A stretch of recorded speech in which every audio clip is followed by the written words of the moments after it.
O calor de Brasília naquela manhã não era diferente dos outros dias. Seco, cruel, como se o ar carregasse a arrogância dos prédios de vidro ao redor.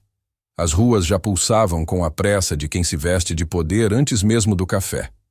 Dentro da Venture One, uma das maiores corretoras do país, os elevadores subiam e desciam como se carregassem promessas de sucesso nas pastas de couro e nas planilhas com nomes que a maioria não sabia pronunciar. Mas do outro lado da rua, parado por quase 2 minutos em frente ao edifício, um homem observava. Jonas. Negro, 34 anos, camisa simples, calça jeans com marcas de tinta seca, sandálias havaianas, barba por fazer e uma pasta de couro envelhecida, debaixo do braço. Quem o visse ali talvez pensasse que procurava emprego de servente, ou que estava perdido. Mas dentro daquela pasta estava um sistema financeiro que poderia mudar a forma como o Banco Central lidava com a flutuação da moeda. Um algoritmo baseado em ciclos climáticos, criado com lápis, caderno e noites mal dormidas no interior do Tocantins. Ele havia sido convidado por Raul, um analista jovem e promissor da Venture One, para apresentar sua ideia informalmente. Raul acreditava no projeto, mas Jonas sabia que não seria fácil entrar naquele prédio. Já havia sentido na pele olhares mais cortantes do que insultos. E ali, naquele dia, eles estavam prestes a se repetir. Ao cruzar a entrada, foi imediatamente barrado por um segurança alto, branco, com cara de quem já tinha julgado Jonas antes mesmo dele abrir a boca. O homem sequer disfarçou a desconfiança. Pois não? Bom dia. Vim entregar esse material ao senhor Raul Delgado. Ele me pediu para vir pessoalmente. O segurança olhou de cima a baixo com desprezo visível. Cruzou os braços e deu um passo. À frente. Você tem crachá? Não. Mas o Raul me conhece. Não estou perguntando se ele te conhece. Estou perguntando se você tem crachá, reunião marcada ou se está só tentando dar um golpe. A frase ficou no ar por alguns segundos. Jonas não respondeu de imediato. Respirou fundo. Estava acostumado. Mas mesmo acostumado, nunca deixava de doer. Não tô tentando golpe nenhum. Eu só trouxe isso para ele, disse, estendendo a pasta com calma. O segurança não tocou na pasta. Deu um passo atrás e fez um gesto de recusa com a mão, como se Jonas carregasse algo sujo. Aqui não é lugar para qualquer um, meu chapa. Vai procurar teu lugar. Sai daqui, seu pobre. A frase saiu com gosto. Um pouco mais alta do que deveria. Um pouco mais cruel do que o necessário. Alguns funcionários que estavam passando olharam. 2 riram discretamente. Uma mulher de terninho, cor de vinho, franziu a testa, mas não interveio. Jonas sentiu o sangue pulsar nas têmporas, mas se manteve em silêncio. Guardou a pasta, virou as costas e caminhou devagar até a calçada. Aquilo não era novo. Só era público demais. O que ninguém viu foi que do outro lado da rua, um carro preto, com vidro escuro e placa oficial, estacionava em silêncio. E do banco de trás, alguém observava tudo com atenção. Alguém que não usava terno por vaidade, mas por responsabilidade. Jonas atravessou a rua e parou ao lado do carro. A porta se abriu, e um homem de terno azul, gravata cinza e olhos cansados, desceu calmamente. Jonas, disse ele com um leve sorriso. Doutor Lira, pensei que só nos encontraríamos à tarde. Vi seu nome no relatório ontem à noite. Quis vir pessoalmente, mas pelo visto, cheguei na hora certa. Doutor Lira não era um político qualquer. Era o presidente do Banco Central do Brasil, um dos homens mais influentes do país. E ali estava ele, apertando a mão de Jonas na frente da corretora que acabara de expulsá-lo por aparência. Está pronto para apresentar o projeto? Perguntou Lira. Agora, mais do que nunca, ambos atravessaram a rua juntos. E à medida que se aproximavam da entrada da Venture One, o segurança que antes expulsara Jonas agora sentia as mãos suarem. Raul, o analista, já estava no saguão, sem fôlego, com o celular na mão. Jonas, meu Deus! O segurança disse. Que você tinha ido embora. Me desculpa. Jonas não respondeu. Olhou direto nos olhos do segurança e disse com a voz baixa. Não se preocupe. Tem gente que só entende com o silêncio da vergonha. A recepção virou um palco. Todos observavam. E quando Jonas entrou ao lado de Lyra, foi como se as colunas do prédio estremecessem um pouco. Não por conta do peso dos corpos, mas do peso da verdade. Na sala de reuniões do 14º andar, Jonas desenrolou as folhas, mostrou os cálculos, explicou com simplicidade um sistema que conectava dados de chuva, safra e oscilação cambial. O ambiente era de incredulidade. Como alguém que não tinha MBA, nem inglês fluente, nem sequer diploma universitário, podia compreender e construir algo tão avançado, eu aprendi observando a Terra, e errando muito, mais do que qualquer planilha aceita. Mas é por isso que funciona. Quando terminou, a sala estava muda. Raul sorriu, visivelmente orgulhoso. Lyra fez um gesto afirmativo com a cabeça. Senhoras e senhores, estamos diante de algo grande. E hoje, vocês presenciaram o início de uma nova era, disse o presidente do Banco Central. Na saída, a Venture One ofereceu café, elogios, até um voucher de transporte executivo. Mas Jonas recusou. Pediu apenas um recibo simples, com a hora da reunião e uma cópia do contrato que logo seria formalizado. Na calçada, antes de entrar novamente no carro, olhou de relance para a fachada reluzente. Um prédio tão alto, mas com uma entrada tão pequena para quem tem dignidade, e entrou no carro sem olhar para trás. A brisa da tarde começou a soprar sobre Brasília como se quisesse aliviar o concreto quente das estruturas que pareciam engolir pessoas comuns. Jonas, agora dentro do carro oficial, não se sentia vitorioso, nem vingado. O silêncio dentro do veículo era denso, mas tranquilo. O presidente do Banco Central, ao seu lado, mantinha os olhos fixos no próprio reflexo no vidro, como se a cena de minutos atrás ainda ecoasse dentro dele. Você está bem? Perguntou Lyra, sem desviar o olhar. Estou, respondeu Jonas, depois de alguns segundos. Mas estou cansado. Não de andar, de ser olhado como se não fosse gente. O carro seguiu seu trajeto para um prédio discreto na esplanada. Ali, longe das câmeras e da vaidade dos altos cargos, o núcleo técnico do Banco Central reunia mentes matemáticas, economistas frios, gente que acreditava mais nos números do que nas pessoas. Mas, naquele dia, eles estavam prestes a conhecer alguém que trazia os dois. Cálculos precisos e um passado que nenhum deles seria capaz de suportar por uma semana. A apresentação aconteceu em uma sala ampla, com quadro digital e parede de zitos e vidro. Jonas foi direto ao ponto.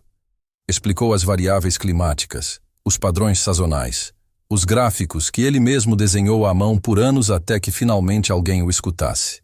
Ele não usava termos técnicos complicados. Usava verdades que aprendeu no campo, com agricultores desesperados por entender por que o real caía quando chovia demais ou quando o milho dava menos. Um dos economistas, arrogante em sua postura, interrompeu. E onde o senhor aprendeu a modelar esse tipo de previsão estatística? Jonas respondeu sem arrogância, mas com firmeza. Na terra, na fome, e no silêncio de quem nunca teve acesso à explicação, só a consequência. A sala ficou em silêncio. Lyra não precisou intervir. Os outros apenas anotaram. Na saída, Raul aguardava Jonas do lado de fora. Parecia inquieto. Trazia um tablet nas mãos e o rosto tenso. Jonas, você viralizou. Como assim? Alguém filmou você sendo barrado na corretora. O vídeo está rodando em tudo quanto é lugar. Twitter, Instagram, até nos portais. Jonas pegou o tablet, viu a imagem dele sendo expulso, o segurança falando alto, e depois a chegada do carro preto. A legenda dizia, humilhado na entrada. Ele voltou com o presidente do Banco Central. Isso vai dar o que falar, murmurou Raul. Mas Jonas parecia mais triste do que satisfeito. Eu não queria palco.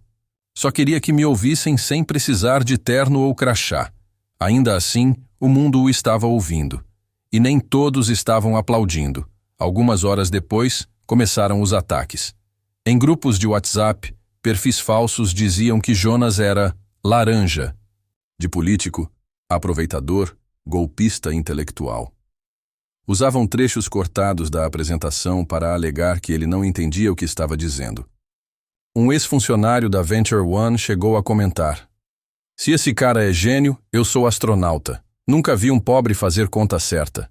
A máquina do preconceito estava se armando. Silenciosa, rápida e venenosa. Enquanto isso, em uma casa simples, do Gama, Dona Neide, mãe de Jonas, assistia à matéria no telejornal com os olhos marejados. Sentada em sua cadeira de vime, com a Bíblia aberta no colo, sussurrou: "Eu sabia. Eu sempre soube." Ela ligou para o filho. A ligação caiu direto na caixa postal.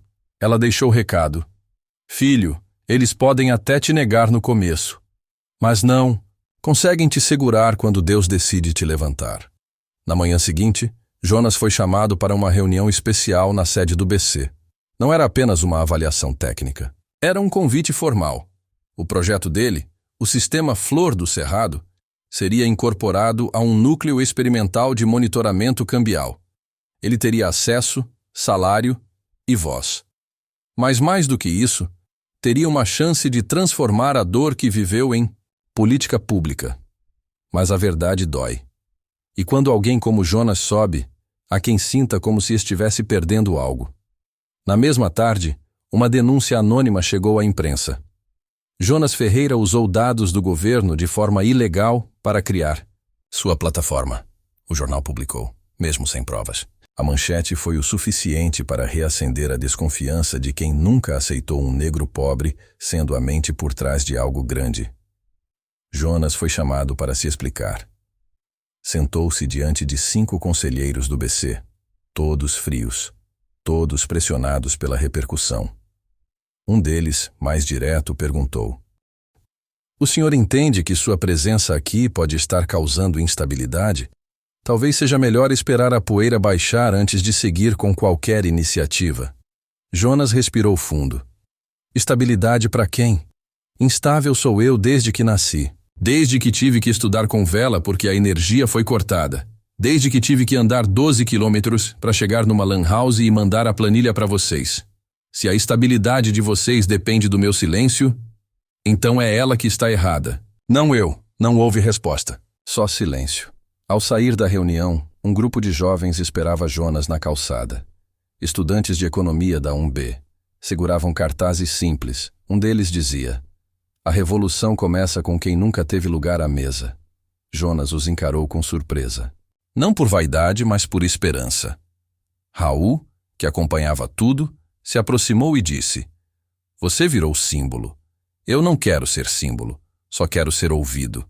Mas se for para inspirar, que seja gritando verdades." Mais tarde, Lira o chamou, para conversar em particular, não para oferecer desculpas, mas para fazer um pedido. "Jonas, sua presença incomoda. Por isso é necessária, mas você vai precisar de coragem, porque a verdade, quando sai da boca certa, muda mais do que números. Ela mexe com tronos." Jonas abaixou a cabeça por um momento. "Eu não vim pelo trono, vim pelos que nunca tiveram." Cadeira. Jonas acordou antes do sol. O celular ainda vibrava com dezenas de notificações, mas ele não quis ver. Passou um café forte, sentou-se na varanda e ficou olhando para o céu ainda escuro. Sentia algo estranho. Não era medo, nem ansiedade. Era a consciência exata de que estava entrando num território que jamais havia pisado. Não o da elite, mas o da visibilidade. A mãe, Dona Neide, apareceu na porta com a Bíblia nas mãos. "Vai chover hoje", disse ela, olhando o céu. "Tomara que lave algumas coisas que precisam sair", respondeu ele em tom baixo. A matéria do jornal da noite anterior já rodava por todos os cantos da internet. As acusações infundadas, lançadas sem provas, sem investigação. As redes se dividiram. Parte da população o chamava de gênio popular, herói improvável. Outra parte, com perfis falsos e rostos sem nome, dizia que ele era infiltrado, marionete do sistema. Mas o que mais o doía não era o ódio previsível. Era o silêncio daqueles que estavam ao seu lado nos dias anteriores. De repente, muitos sumiram. Raul, o analista que o havia descoberto, ainda mandava mensagens, mas agora com menos frequência. A Venture One, que no dia anterior havia oferecido o contrato de consultoria, recuou sem explicação, e o próprio Banco Central começou a adiar as reuniões. Jonas entendeu o recado. Mais do que atacá-lo, estavam tentando apagá-lo aos poucos. No entanto, a resistência dele vinha de longe. Da época em que vender cocada na feira era a única forma de pagar o cursinho. De quando estudava com livros emprestados e pegava 3 conduções para fazer uma entrevista de emprego. Ele não era fácil de derrubar. Mas agora, o que enfrentava era diferente. Não era pobreza, era poder. Ao tentar entrar novamente no prédio da comissão técnica do banco, foi barrado. Dessa vez por uma alegação técnica. Seu nome não consta mais na lista de entrada. Deve ser um erro, disse a recepcionista, evitando encará-lo. Ontem meu nome estava. Sim, senhor, mas hoje não. Pode aguardar no saguão? Se quiser, ele esperou. 47 minutos. Até que um assessor do Dr. Lira apareceu, desconcertado. Jonas, desculpe. Estamos passando por uma reestruturação.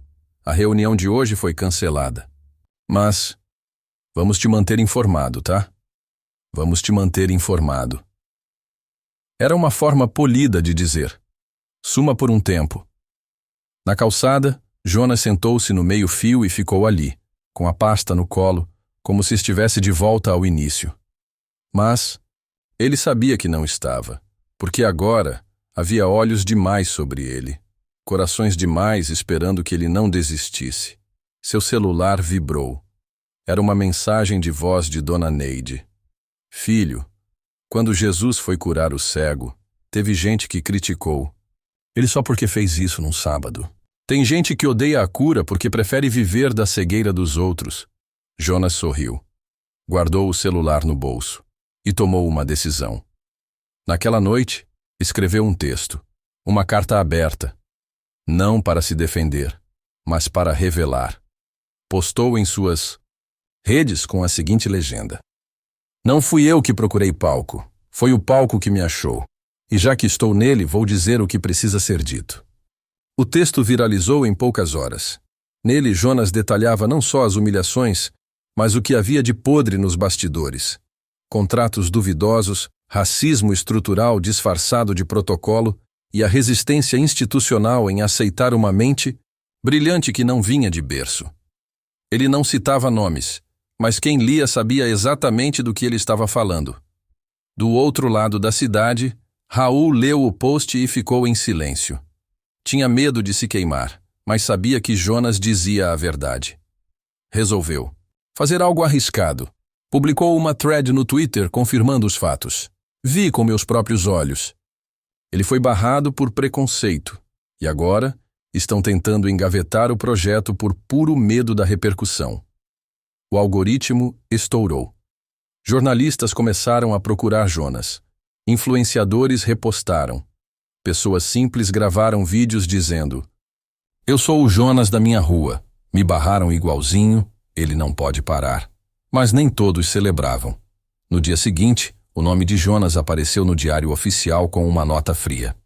Projeto Flor do Cerrado será revisado por equipe interna.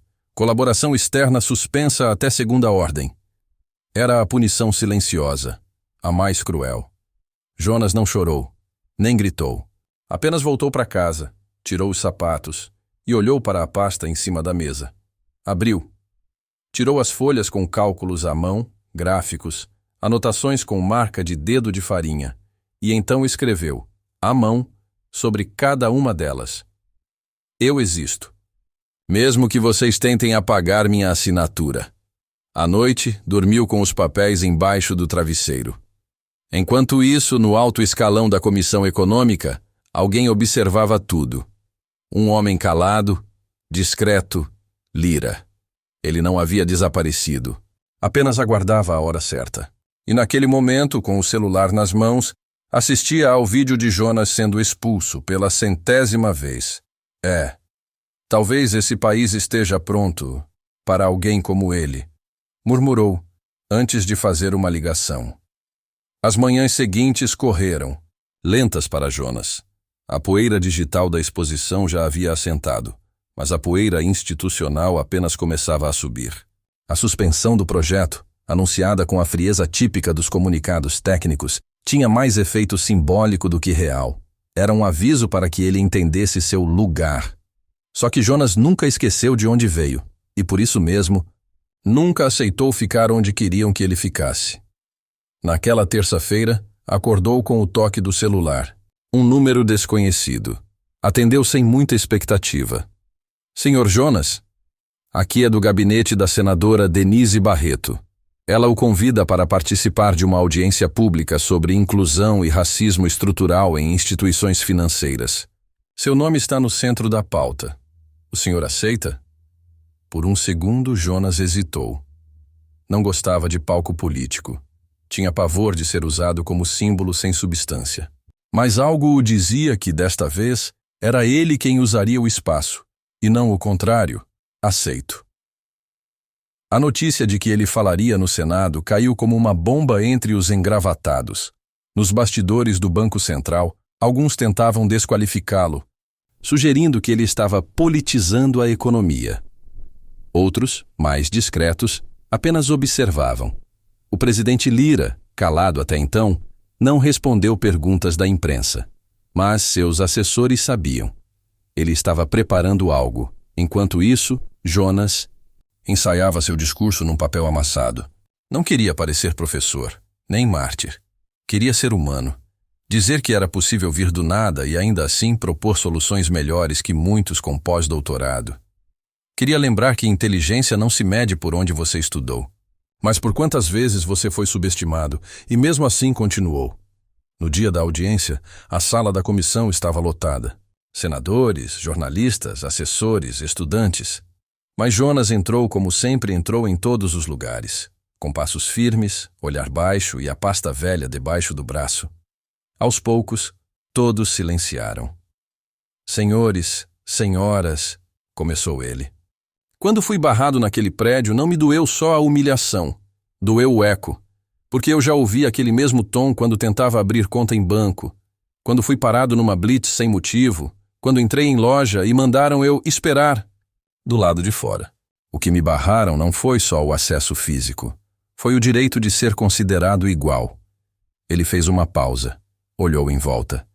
Mas eu não estou aqui pedindo desculpas por ser quem sou. Estou aqui oferecendo soluções. Se minha mente assusta, é porque esperavam que minha cor só trouxesse problema. Hoje mostro que ela carrega respostas. A plateia aplaudiu. Senadores elogiaram. A senadora Denise o abraçou. A internet voltou a ferver. Mas a reviravolta ainda não tinha acontecido. 2 dias depois, o Banco Central soltou um comunicado extraordinário. O projeto Flor do Cerrado seria reativado, sob coordenação direta da presidência do BC. E mais, o novo Comitê de Inovação Econômica incluiria pela primeira vez um especialista convidado de fora da carreira tradicional, Jonas Ferreira. Decisão causou ruídos. Dentro do BC houve resistência. Um conselheiro chegou a pedir exoneração em protesto, mas Lira estava decidido. Chamou Jonas em seu gabinete e disse: eles estão certos em sentir desconforto. Inovação nunca foi confortável, mas a estabilidade que eles tanto defendem é feita de desequilíbrio social. E eu cansei de manter esse teatro. Jonas olhou para o homem que meses atrás apenas o observava da calçada.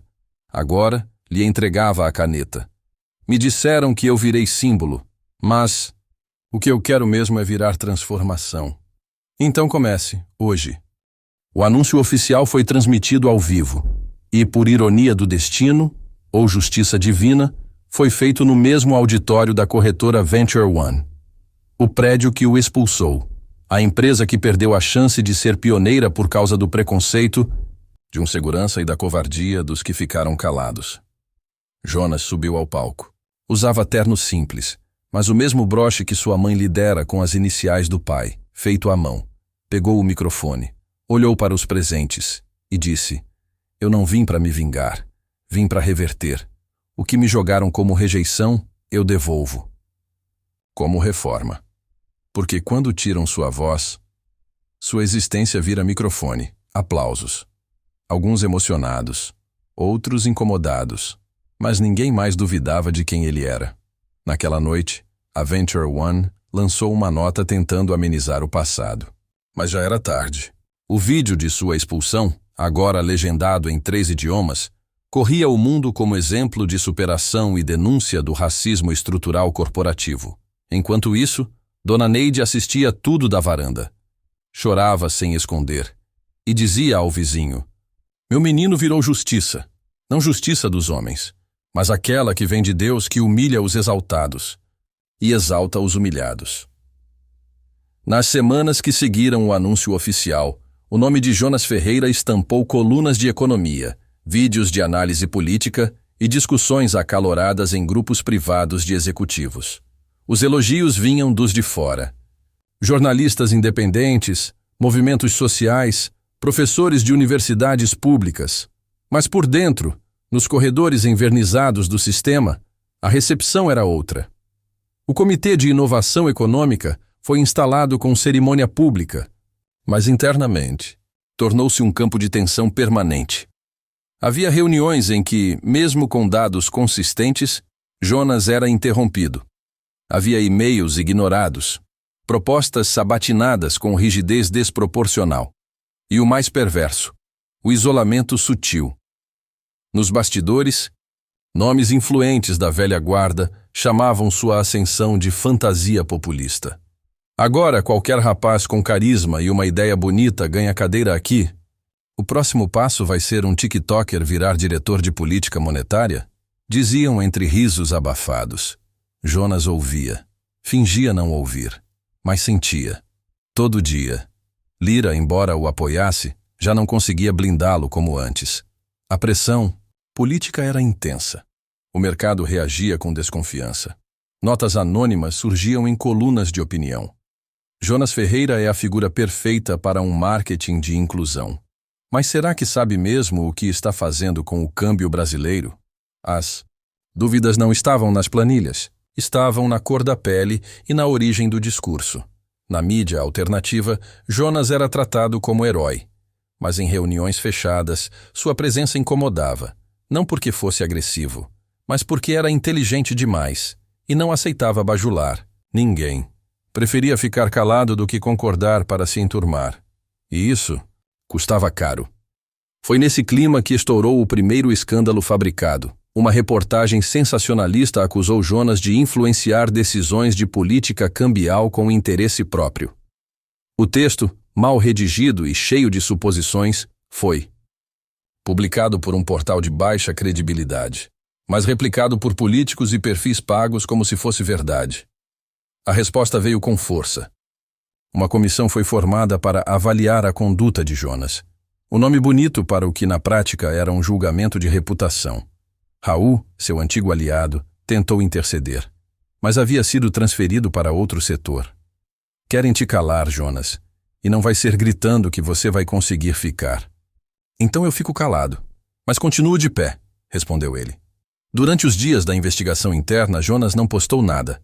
Recusou entrevistas, apagou o Twitter, preferiu escrever.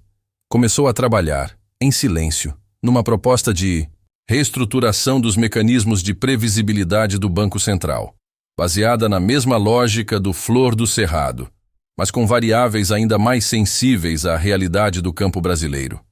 Queria provar que sua mente não dependia de plateia. Só precisava de espaço. Enquanto isso, Dona Neide acendia velas. Eles estão tentando te empurrar para a escuridão, meu filho. Mas você é filho da luz, e quem brilha por dentro não precisa de palco. Na semana seguinte, a comissão entregou o relatório, sem provas, sem irregularidades, mas com um parecer preocupado com o impacto da exposição pública de Jonas no ambiente técnico da instituição. Era o pretexto. No dia seguinte, ele recebeu um e-mail com uma proposta de remanejamento estratégico. Traduzindo, o queriam fora. Mas foi aí que algo inesperado aconteceu. Uma carta aberta, assinada por mais de 200 economistas, professores, ativistas, empresários e ex-ministros, foi publicada em um dos maiores jornais do país. Título: A presença de Jonas Ferreira não enfraquece o Banco Central, revela o que sempre faltou nele. A carta viralizou. Horas depois, Lyra ligou. Pela primeira vez em semanas, ele estava com a voz firme. Eles queriam te tirar, Jonas, mas acabaram te tornando intransferível. Você virou espelho.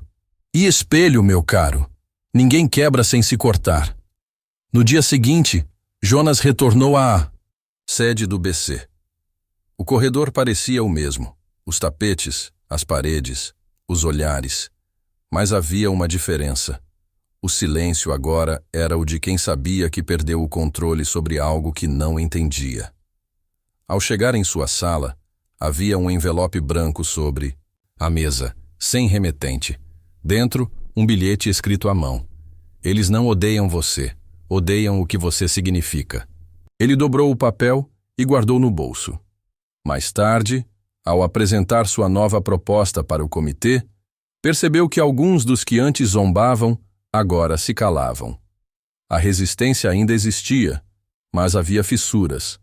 Jonas não precisava vencer todo mundo. Bastava resistir até que eles se cansassem de lutar contra quem não estava lutando por vaidade, mas por verdade. No fim do dia, Dona Neide ligou. Filho, você está mais calado. É que às vezes, mãe, a luta não é para fazer barulho, é para continuar de pé quando tentam te apagar. Ela ficou em silêncio por um momento, e então disse: Então fique de pé, porque ainda tem muita gente ajoelhada esperando você abrir o caminho. Aquela manhã tinha cheiro de mudança. O clima seco de Brasília carregava uma suavidade incomum. As árvores pareciam menos apressadas. O tempo também. Jonas chegou cedo ao prédio onde tudo havia começado, a sede da Venture One, mas, desta vez, como convidado de honra. 3 meses haviam se passado desde sua última aparição pública. Depois da crise, das cartas, dos ataques, da resistência, algo dentro dele também havia silenciado. Não era desistência. Era maturação. A revolta já não gritava. Agora observava. E é quando o grito vira silêncio que a verdade começa a ressoar mais fundo. A corretora organizava um evento nacional sobre inovação financeira. E, ironicamente, convidara Jonas para abrir a conferência com a palestra Tecnologia Popular e Justiça Econômica. Alguns viram o convite como um pedido de desculpas velado, outros como oportunismo de imagem. Jonas aceitou, não por eles, mas por quem estaria nas cadeiras. Na recepção, o mesmo segurança da primeira vez estava lá. Mais velho, visivelmente constrangido. Quando viu Jonas, tentou baixar o olhar, mas foi surpreendido com um aperto de mão firme e um olhar direto. Bom dia, Sr. Jonas. Seja bem-vindo. Foi a primeira vez que o chamou assim. Senhor Jonas.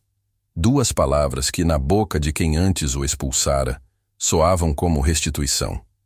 Ele não disse mais nada. Seguiu para o auditório. A sala estava cheia. Entre os presentes, diretores de bancos, jovens investidores, jornalistas, professores, estudantes. Mas Jonas focou em uma cadeira da 3ª fileira. Uma mulher negra, de tranças, com um caderno no colo e olhos atentos. Lembrou de si mesmo, anos atrás. Lembrou de quando ainda acreditava que bastava fazer certo para ser aceito. Agora sabia que, às vezes, mesmo fazendo tudo certo, é preciso quebrar muros com a cabeça erguida. Subiu ao palco. Não leu nada. Não usou slides. Apenas falou. Eu fui expulso dessa empresa há meses. E voltei aqui hoje não para cobrar, mas para lembrar. Tem gente que é tratada como ameaça antes mesmo de abrir a boca. Porque o que assusta não é o que a gente fala. É o que a gente representa. Fez uma pausa. Olhou em volta. Me chamaram de pobre, de invasor, de oportunista. E talvez eu seja tudo isso. Porque sou pobre, sim. Não de alma, mas de origem. Fui invasor, sim. Invadi um espaço que nunca foi feito para mim. E sou oportunista, sim. Porque transformei a chance que ninguém me deu. Na porta que agora estou abrindo para outros. Aplausos. De pé. Mas Jonas não se emocionou ali. A emoção viria depois. Após a palestra, enquanto descia do palco, foi abordado por uma representante do FMI. Ela o convidou para integrar uma comissão global sobre alternativas econômicas em países em desenvolvimento. Ele sorriu. Não respondeu de imediato. Analisaria com calma. Sabia que não era só sobre ele. Era sobre o que ele podia representar. E às vezes, o símbolo precisa ser maior que o indivíduo. Na semana seguinte, foi homenageado no Senado. Ganhou medalha, teve nome registrado em ata, foi parabenizado por ministros e líderes partidários, mas preferiu não comparecer à cerimônia. Mandou uma carta simples. A medalha é bonita, mas meu prêmio maior é saber que hoje, ao entrarem em prédios como aquele, jovens negros serão olhados com menos desconfiança.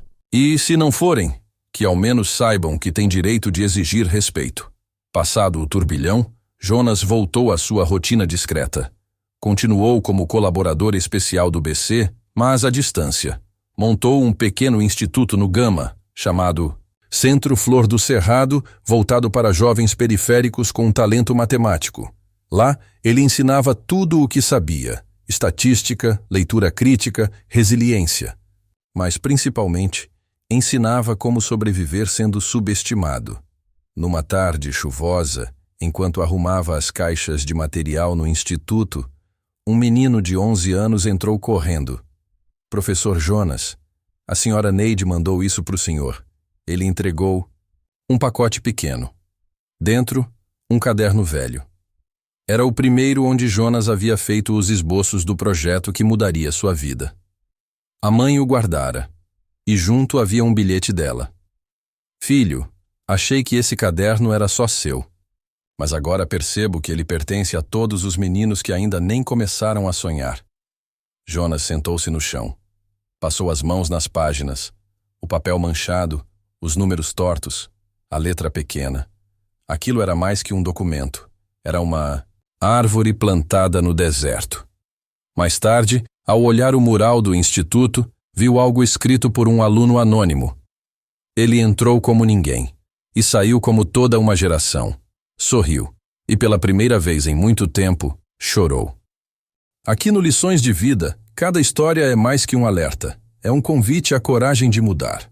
Nossa missão não é apenas denunciar o que está errado, mas acender consciências, restaurar dignidades e inspirar novas atitudes.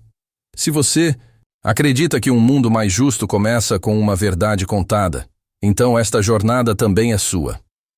Obrigado por fazer parte da mudança que o mundo precisa. Aqui no Lições de Vida, cada história é mais que um alerta. É um convite à coragem de mudar. Nossa missão não é apenas denunciar o que está errado, mas acender consciências, restaurar dignidades e inspirar novas atitudes. Se você acredita que um mundo mais justo começa com uma verdade contada, então esta jornada também é sua. Obrigado por fazer parte da mudança que o mundo precisa. Se essa história tocou você, não esqueça de deixar seu like e se inscrever no canal. Sua participação nos ajuda a continuar trazendo mais lições de vida. E não pare por aqui. Assista ao próximo vídeo que selecionamos especialmente para você na tela final. Juntos, vamos transformar cada história em um passo a mais rumo a um mundo mais justo e humano.